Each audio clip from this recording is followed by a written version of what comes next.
Ah, the Peanuts, a franchise that needs no introduction as it's very well known and most people, I would imagine, are familiar with. But in case you aren't, I'll give you a brief history of this franchise. Peanuts started out as a weekly comic strip originally called Lil Folks until shortly being changed to Peanuts. First published on October 2nd, 1950, created by Charles M. Schulz.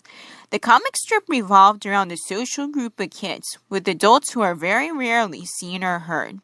The cartoon started out introducing the main character, Charlie Brown, and his dog Snoopy. Over the years, it introduced many other prominent characters such as Lucy Van Pelt, her brother Linus, Charlie Brown's sister Sally, and many other characters, too many to name here.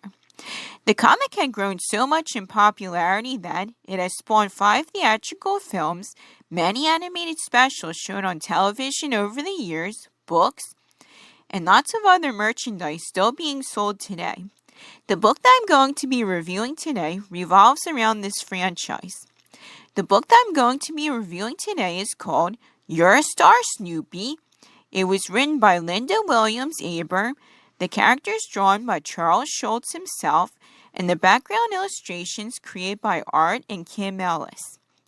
The story begins with Snoopy feeling very sick after eating too many boxes of Ace brand chocolate chip cookies. He questions if a contest is really worth feeling sick over. Well, I can say this. Considering that chocolate is poisonous to dogs in real life, it's no wonder Snoopy's feeling sick. It's a wonder how he's even staying alive. But I'm willing to overlook this for the fact that Snoopy is a cartoon dog, and in the cartoon universe, dogs appear to be able to freely eat chocolate without any negative side effects. The narration goes on to tell us that for the past 3 weeks, Snoopy has eaten 25 boxes of cookies. Wow! The reason he does this is because the Ace Chocolate Chip Cookie Company is running a contest with the winner receiving a free trip for 2 to Hollywood with the privilege of trying out for a starring role in a Hollywood movie. Snoopy, more than anything, wants to win this said contest, and has sent in 25 box tops into the company in hopes that with each top he sends in, it's more and more likely that he'll win the contest. It makes me wonder, how did Snoopy manage to get 25 boxes of cookies in order to do this, especially considering that it probably costs a lot of money to buy all those boxes of cookies? I'm guessing that there's probably a sale at the store where Charlie Brown's family shops and saved a lot of money. I'm also wondering why Snoopy wants to be a star at Hollywood so much, considering that nowhere else in this franchise has Snoopy ever expressed a desire for stardom.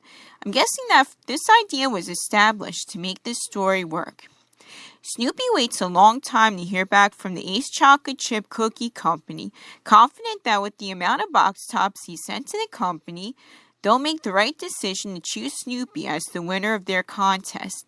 Just when Snoopy considers sending in more box tops, Charlie Brown, his owner, runs over to him and presents him with a letter that came for him in the mail from the Ace Chocolate Chip Cookie Company. I'm sure you know where this is going.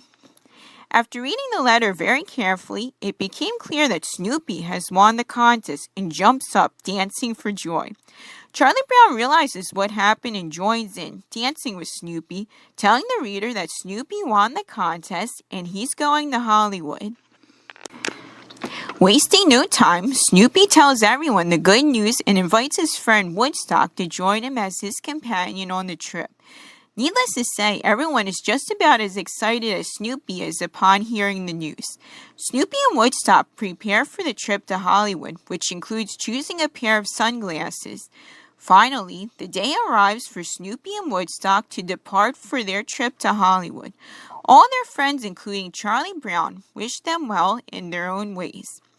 Snoopy and Woodstock board a plane headed for Hollywood, which I'm surprised that the people running the airplane would let an anthropomorphic dog and his bird friend on the plane. Considering that in general, airplanes have a strict quote-unquote no animals policy.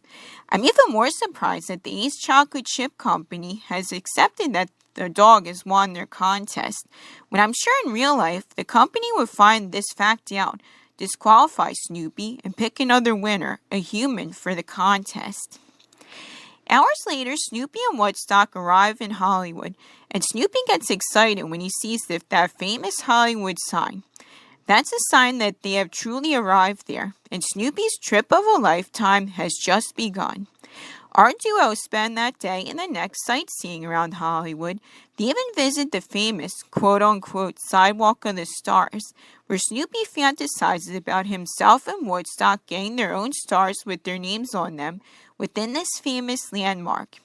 Snoopy realizes that it's getting late, and the two of them need to go to the movie studio to meet with the movie director. Things appear to be going well for Snoopy and Woodstock at this point. However, things begin to change, and not really for the better for Snoopy, as when he and Woodstock arrive at the movie studio, the movie director named Cecil B. DeDog, which is an obvious parody of the famous movie director in real life, Cecil B. DeMille, takes no notice to Snoopy at all, much to Snoopy's chagrin. Instead, he invites Woodstock into his office, and Snoopy overhears the director telling Woodstock that he has the makings of a big star. I'm sure you know where this will lead in the story. Snoopy, feeling very disappointed, thinks to himself that he should have been the star, as he's the one who ate all the cookies in order to win this trip. Tough break, Snoopy, I'm sorry to say. Snoopy continues to overhear the director telling Woodstock that he would be perfect for the lead role in his latest movie titled Trick or Tweet. Which makes me wonder, with a title like that, what could the plot of that movie possibly be about? Birds going trick-or-treating on Halloween? A horror movie where a bird plays hero to humans who are being terrorized by tricky monsters? We'll never know, so I think it's probably best to leave that to the reader's imagination. Work for Woodstock begins right away, and for the next 2 days, Woodstock is so busy that he and Snoopy don't get to see each other. This makes Snoopy very miserable. In addition to him not getting to be a movie star, this ruins the exciting trip to Hollywood for him. After some thinking, Snoopy gets an idea. What if he disguises himself as a newspaper reporter and set up an interview with Woodstock in order to see him again? Snoopy puts his plan into action, puts on a disguise, and goes off to see Woodstock. When Snoopy arrives at the movie studio, he finds that Woodstock looks just as miserable and unhappy as he is. Translated from Woodstock's bird-chattering language, presumably, Woodstock tells Snoopy in the reporter's disguise that being a movie star is exciting, but it's also a lot of hard work. He goes on to complain that he doesn't like having to get up early for rehearsals each day. He misses his nest and friends at home, and worst of all, being a movie star has kept him away from Snoopy, his very good friend. As you can see, there are a lot more cons than pros to being a movie star, and in the case of Woodstock, he has learned that stardom is not for him. Seeing how Woodstock feels, Snoopy decides to take off his reporter's disguise and reveal his true identity. Needless to say, Woodstock is overjoyed to see Snoopy again. Snoopy tells Woodstock to pack his bags and they are heading home. Telling the director that Woodstock is no longer wants to be a movie star. The director takes this well, and he'll get another actor to replace Woodstock. This is surprising, as I'm sure that movie directors in real life would not be as understanding and would not let Woodstock go home that easily. The book skips ahead to when Snoopy and Woodstock arrive back home, looking even better than they remember it. They enjoy their life to the fullest. Everyone is happy to see them again, including Woodstock getting to sleep as late as he wants to. The story finishes with Snoopy hugging Charlie Brown and thinking to himself that fame and fortune aren't everything. He gets the best star treatment at home, realizing that for all he went through, it was not worth wanting to be a movie star. The end. My final thoughts on this book. I think the title and cover art for this book are misleading. At first glance, you would think that the story would be about Snoopy getting discovered to have the makings of a movie star, becomes said star, and enjoys it to the fullest, until he comes to realize how much he misses his friends back home, especially Charlie Brown and Woodstock. But no. This story is more about Snoopy not being a star, seeing his best friend Woodstock becoming the star, and depicting the cliched moral of fame and fortune aren't everything. In addition to that moral, it also depicts another one of stardom isn't for everyone, as Woodstock found out the hard way, and so did Snoopy, seeing how miserable Woodstock was when he was the movie star. The story itself is fine, if not nothing overly special, even for something that takes place in the Peanuts universe, which would be my criticism of this book. Just how generic the story itself seems to me, as well as various elements within the story that seem highly unrealistic to me. But to the target audience of this book, I don't think it would seem that way to them if they hadn't seen the plotline in other stories before. I think it's worth noting that I think it was a good idea to have Snoopy have actual dialogue throughout the story. That way, we would get a glimpse into Snoopy's thoughts and feelings in the story, especially when both of these things change throughout a lot.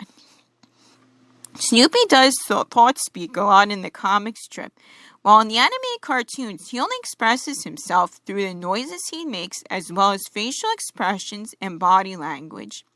So I think it was a good choice on the part of the author to make Snoopy express himself more verbally throughout the story. What do I think of the illustrations in this book? Well, I would have to honestly say that while the art style captures the essence of the Peanuts universe well, the illustrations are not as gorgeous as I've seen in some other books that I have previously reviewed. Each illustration comes off to me as basic and generic, as if the illustrations of the background art had only a generic idea of what the environments in the Peanuts universe look like. I will say, though, I think the famous Hollywood sign translated well into the Peanuts art style as shown in this illustration. So I would say that the illustrations are not a highlight of this book for me. Finally, would I recommend this book to others? Well, I would say yes and no.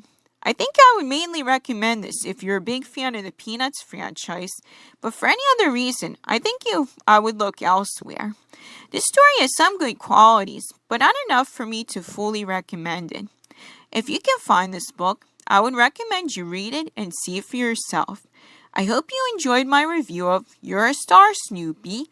And if you have any suggestions for future reviews for my channel, feel free to leave them for me in the comments below. Please comment, share my video, and subscribe to my channel as well. Have a nice day, everyone, and thank you very much for watching.